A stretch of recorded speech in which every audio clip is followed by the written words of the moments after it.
I'm Rachel Donovan, 29, standing in the middle of Gate B12 at Phoenix Sky Harbor Airport. My 3-year-old daughter Lily pressed against my chest, her tiny fist clutching my collar. My carry-on bag is at my feet. Our boarding passes are in my hand. The gate agent is calling final boarding for Flight 1147 to Charlotte, and my brother is standing 10 feet away staring at me like he's seeing a ghost. "Rachel!" His voice cuts through the terminal noise. "Why did you call me from the airport? Where's Daniel?" I open my mouth, close it, open it again. "He took our passports," I say. "Both of them. Mine and Lily's. He said we aren't going anywhere." The silence that follows is the loudest thing I've ever heard. Drop a comment and let me know where you're listening from and what time it is for you right now. I'd love to know who's in our Aura Shine community today. My brother Marcus didn't say anything for a long moment. He just looked at me the way he used to look at crime scene photos when he was studying for the bar exam. Methodical, still, processing. Then he said, "Come sit down." We found 2 seats near an empty gate. Lily climbed into my lap and fell asleep almost immediately, her breath slow and warm against my neck. I watched Marcus pull out a small notepad. He always carries one, even now, even as a family law attorney in his 40s. And he clicked his pen and he looked at me. "From the beginning," he said. "How long has this been going on?" And I had to think about that, because that's the thing nobody tells you about this kind of situation. There is no beginning you can point to. There's no single moment where the door closed and you heard the lock click. It happens the way a tide comes in. One wave, then another. Then you look down and realize the water's already at your chin. "It started with the joint account," I said. "That was 2 years ago. Lily had just turned 1. Daniel came home one evening with a folder of bank paperwork and a bottle of wine, and he sat across from me at the kitchen table, and he smiled that calm, reasonable smile of his, and he said, 'Babe, I've been thinking. It doesn't make sense for us to keep separate accounts now that we're a family. It's just more efficient to pool everything. I can handle the bills since I work from home anyway. You shouldn't have to worry about that stuff on top of everything else you're already doing.' And I was exhausted. Lily wasn't sleeping through the night yet. I was running on 4 hours and anxiety and the particular brand of loneliness that comes from being a new mother in a city where your entire support system is 2,000 miles away. So I said, okay. I thanked him for wanting to take care of us. I signed the paperwork. 3 weeks later, my individual savings account, the one I'd been building since I was 22, the one with $11,000 in it, was transferred into the joint account. Daniel said it was just simpler to have everything in one place. I told myself he was right. I told myself this was what partnership looked like. Marcus was writing. He didn't look up. "What happened to the money?" "I don't know," I said. "That's the problem." Because here's what happened after the joint account. Daniel started handling the grocery budget. He gave me a card with a weekly limit. "Reasonable," he said, "more than enough." When I went over at once buying Lily's prescription, he sat me down and explained, gently, patiently, the way you explain things to someone who doesn't quite understand, that we needed to be more careful, that he was trying to protect our future, that I needed to trust the process. So I started tracking every purchase. I started planning meals a week in advance. I started feeling like every trip to Target was something I needed to justify. Meanwhile, his sister Carla was at our house 4 days a week. That's the part I hadn't figured out how to explain to anyone. Carla. She arrived the same way all the worst things do, as a gift. Daniel's younger sister, 25, between jobs, needed somewhere to stay for just a few weeks while she sorted out her next move.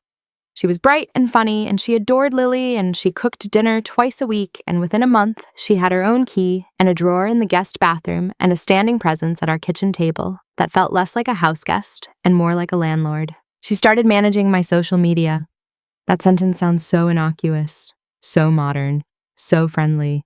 She offered because she had a marketing background, and I had an Instagram I barely updated. And she said, "Rachel, you have such a good eye. Let me help you build something." And I said, sure, because what could be the harm in that? The harm was that within 6 months, every message I received went through her first. She had the login, she responded to comments, she curated what I posted, and when my college roommate, Jess, kept sending me DMs asking why I seemed distant, why I wasn't responding the way I used to, Carla told me Jess had been saying negative things about our family behind my back. She showed me a screenshot. I didn't look closely enough. I believed her. I stopped texting Jess. I stopped texting a lot of people. Marcus stopped writing. He looked up. Did Daniel know about the social media situation? He set it up, I said. He introduced the idea. He told Carla it would be good for me, a project, something to focus on. My brother's jaw tightened, just slightly. Keep going.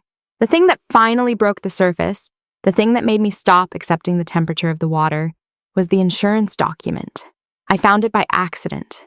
Lily had knocked a cup of water onto Daniel's desk, and I was mopping it up, moving papers carefully, trying not to disturb anything, because by that point, I had internalized the rule that his workspace was his space, and I shouldn't reorganize it.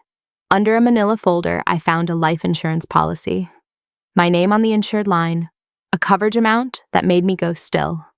$400,000. I would not have thought twice about it. People have life insurance? Married people take out policies on each other? That is a normal thing? Except the beneficiary wasn't Daniel, it was Carla. I stood at that desk for a long time, then I put the paper back exactly where I found it. I mopped up the rest of the water. I picked up Lily and I took her to the park and I sat on a bench while she played in the sandbox and I thought very, very carefully. I didn't panic. I want you to understand that. I had been living in a slow building emergency for 2 years and I had learned to keep my face neutral. I had learned to smile at dinner. I had learned to say, "You're right and I trust you," and "I'm sorry I overreacted." I had learned to survive in that house the way you survive in cold water. By not thrashing, by conserving energy, by looking for the shore. I had been looking for the shore for a long time. I just hadn't found a way to reach it without losing Lily in the current. Because that was the other thing. That was the fear that kept me in that house long after every instinct I had was screaming at me to leave. Every time I thought about going, Carla's voice was in my head, her actual voice, from an actual conversation she'd had with Daniel that I'd overheard 6 months earlier when she said, "If she ever tries to take Lily and run, we have grounds. Unstable, isolated, no income, no support network. We've been documenting." And Daniel had said, "Good." I stood in the hallway outside that door and I did not move for 3 full minutes. Then I went back to the kitchen and I started making dinner and I was so careful with my hands so they wouldn't shake. But I started making a plan. Marcus put down his pen. "You said Daniel took the passports. When did that happen?" "This morning," I said. "I told him I wanted to take Lily to visit Mom and Dad. I said I needed a few days. He said that was fine. He said he'd book the tickets. Then last night, I went to get our passports from the travel drawer, and they were gone. I asked him where they were, and he said he put them somewhere safe because we'd been talking about the break-in 2 streets over, and he didn't want important documents lying around. I looked at my hands. He said he'd get them when I actually needed them, for an actual trip. But you had already bought tickets, Marcus said. I bought them myself, with cash I'd been saving. Marcus was quiet. How long have you been saving? 8 months. 8 months of taking $5 buys here, $10 there, from the weekly grocery budget, rounding down the receipts when I logged them in the shared spreadsheet Daniel had set up so he could track our spending. 8 months of tucking bills into a zippered pocket inside my winter coat in the back of the closet. It took 8 months to save $412. Enough for 2 one-way tickets to Charlotte if I bought them far enough in advance. Enough to get to my parents. Enough to get out. The passports were supposed to be the last piece. Domestic flights don't require passports. I had Lily's birth certificate and my driver's license. I had a printed copy of her immunization record. I had a folder that I had assembled over 8 months, 1 page at a time, that I kept inside a hollowed-out hardcover book on the shelf in Lily's room. A shelf Carla never touched because she was allergic to the dust that collected on children's books, she said. I had everything I needed except the passports, I told Marcus. And then I realized I don't need the passports, not for a domestic flight. He took them to scare me, to make me think I couldn't leave, but I could. Marcus looked at me for a long moment, then something shifted in his face. He'd stopped looking at me like a witness. He was looking at me like his sister. "What's in the folder?" he asked. I reached into my carry-on. I pulled out the book, a battered copy of a novel I'd bought at a thrift store, specifically because no one would ever want to borrow it. I opened the back cover where I'd cut out a compartment with a box cutter one afternoon, while Lily napped and Carla and Daniel were both out of the house. I handed Marcus the folder. He opened it. He started reading. I watched his face change. The first documents were the bank statements I'd photographed on my phone during the 14 minutes every Tuesday when Daniel walked to the corner store for his coffee and Carla ran her standing errand to the dry cleaner. $11,000 from my savings, gone into the joint account within the first month. Over the following 6 months, a pattern of transfers to an account I didn't recognize. Not large amounts, never large enough to seem alarming at a glance. $300, $500, $250, but consistently every 2 to 3 weeks for 18 months. Marcus did the math before I said it out loud. $47,000, I said. Give or take, I couldn't get every statement, but that's the pattern. He turned to the next section, the LLC documents. That one I hadn't found until 4 months ago. I was looking for Lily's birth certificate in the filing cabinet. I had permission to access the birth certificate. Daniel had been very clear about which documents were mine to look at, and behind the hanging folder labeled Lily Documents. There was another folder, no label. Inside it were articles of incorporation for a company called Meridian Sunrise, LLC, registered in the state of Arizona. 2 members listed, Daniel Ashworth and Rachel Donovan Ashworth. My name, my signature. I have never signed anything for a company called Meridian Sunrise, LLC. Marcus set the paper down. He picked it up again. He turned it over, looking at the back. Rachel, he said, and his voice had gone very careful and very quiet. Do you know if this LLC has any outstanding legal issues? It's being sued, I said. A contractor, something about a project that was never paid for, $112,000. Marcus closed the folder. He put his hands flat on top of it. He looked at the ceiling for a moment, then he looked at me. They put your name on a company that's facing a 6-figure lawsuit, he said. Without my knowledge or consent, I said. And my signature is on the Articles of Incorporation, which means if this goes to judgment, you're liable, he said. Your credit, your assets, any future income. He paused. Rachel, this isn't a marriage problem. I know, I said. This is fraud. I know, so. He picked up his pen again. His hand was steady, but I could see the tension in his forearm. He was the same as he'd always been. Marcus, who never raised his voice. Marcus, who got very, very still when he was furious. Marcus, who at 12 years old had once sat across from a boy who'd been bullying me at the bus stop and simply stared at him until the boy apologized. We aren't going back, he said. I know. You and Lily are coming home with me tonight. I know. He stood up. He was already pulling out his phone. I'm calling an attorney friend who specializes in forensic accounting, and then I'm calling the family court clerk I know in Maricopa County, because we're going to need an emergency custody filing before Daniel realizes you got on that plane. He looked at me. Do you have everything you need from the house? Everything that matters, I said. It fits in one bag. The flight to Charlotte was 3 hours and 40 minutes. Lily slept the whole way, her head in my lap, her small shoes still Velcroed on because she'd fallen asleep before I could take them off. I sat with my hand on her back, feeling her breathe, and I looked out the window at the clouds, and I let myself, for the first time in 2 years, exhale all the way. I didn't cry. I thought I might.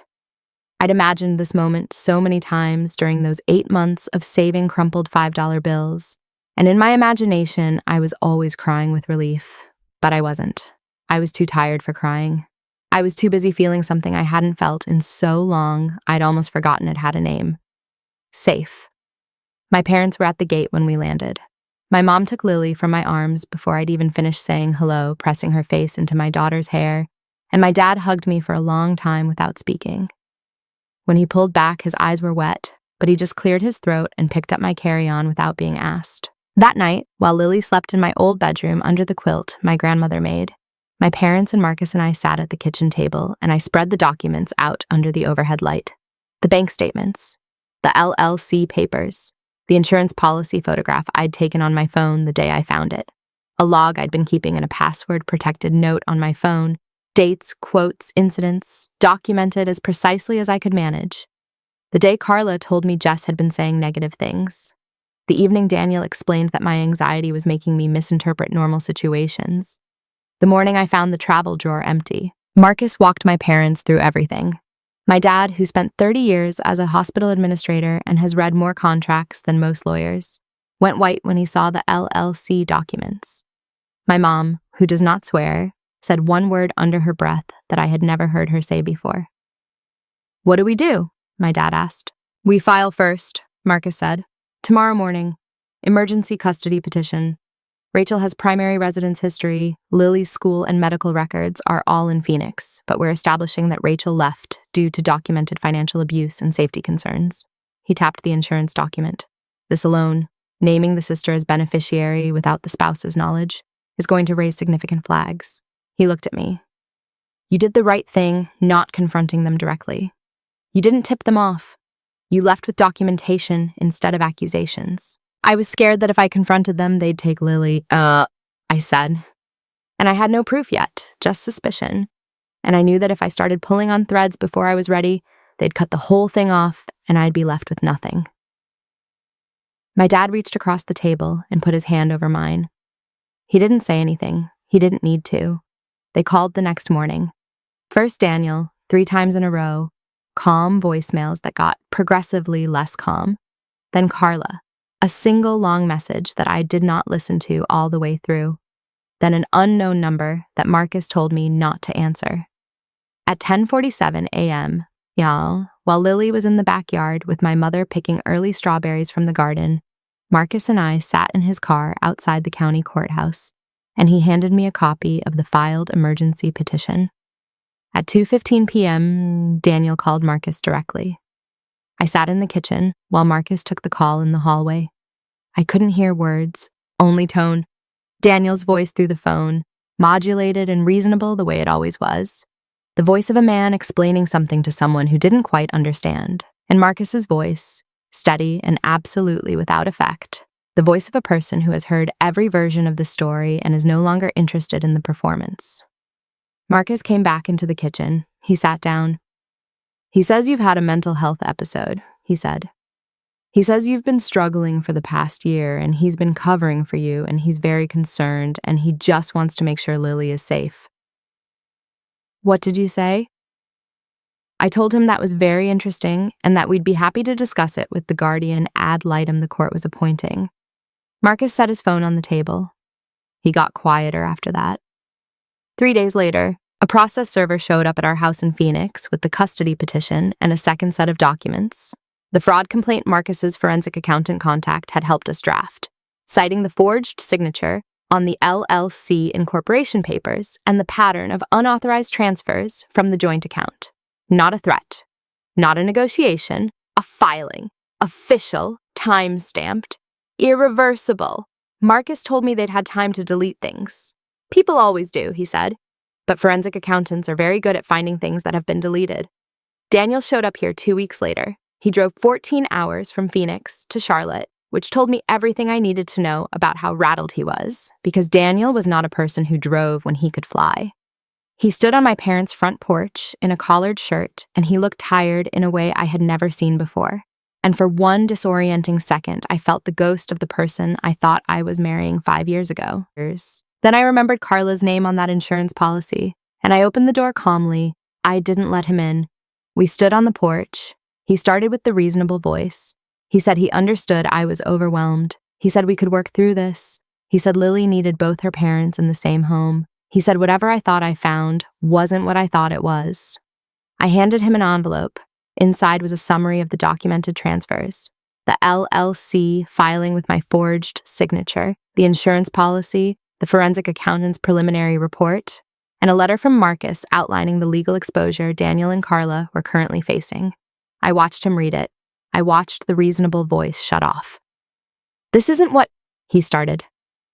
"You forged my signature," I said. "You put my name on a company facing a $112,000 lawsuit. You transferred $47,000 out of our joint account to an account I've never had access to. And you took out a life insurance policy on me and named your sister as the beneficiary. I kept my voice level. That's not a misunderstanding. That's a paper trail. He left 40 minutes later. He didn't take the envelope. 4 months have passed since that afternoon on the porch. I want to tell you how it ended, because that was the thing the people in situations like mine always needed to know. Not just that the person got out, but that the ground on the other side was solid. The emergency custody order became a temporary order. The temporary order is now in the process of becoming permanent, with primary physical custody here in Charlotte, where Lily is enrolled in a preschool she loves, where she calls my mom Grammy and my dad Pop, and where she spent last Saturday at the kitchen table painting watercolors while my mother narrated every brushstroke like a sportscaster. The fraud investigation is ongoing. I cannot say more than that. But I can say that forensic accountants are, in fact, very good at finding deleted things. The LLC judgment, the contractor lawsuit, was resolved in a way that removed my name from liability on the basis of the forged signature. That process took 3 months and cost more than I had, but Marcus handled the legal fees and told me to pay him back when I could, and he said it the way you say things you don't actually expect to be repaid. The joint account has been closed. I have my own account now, my own card, my own password. Last week I transferred my first paycheck. I'm working part-time for a nonprofit that does family literacy programming into my own account, and I sat in my car in the parking lot and looked at the deposit notification on my phone for probably 4 minutes. My name, my account, my money. I called Jess 2 months ago. I told her what had happened. I told her about the screenshot Carla had shown me. Jess laughed. The way she laughs when something is too absurd to be funny. Rachel, she said, I have never said a single negative thing about your family. I love your family. We talked for 2 hours. We're talking again every week now. I want to say something to anyone who might be listening to this and recognizing pieces of it. Not all of it. Maybe just one piece. The joint account. The house guest who stayed too long. The document you signed without reading closely. The password that isn't yours anymore. Staying is not weakness. I want to say that clearly. I stayed for 2 years and I was not weak. I was buying time. I was building a case in the margins of a life that didn't belong to me yet. Every receipt I photographed, every date I logged, every $5 bill I tucked into that coat pocket. That was not helplessness. That was preparation. The exit door doesn't always look like a door. Sometimes it looks like a domestic flight and a hollow book and a brother who drops everything to meet you at Gate B12. Lily is asleep in the next room right now. I can hear the sound machine she can't sleep without. The one shaped like a white cloud that we bought at a thrift store 2 weeks after we got here. I have a cup of tea on the table next to me. The rent is in my name, the lease is in my name. The air in this room is just air. It's the best thing I've ever breathed.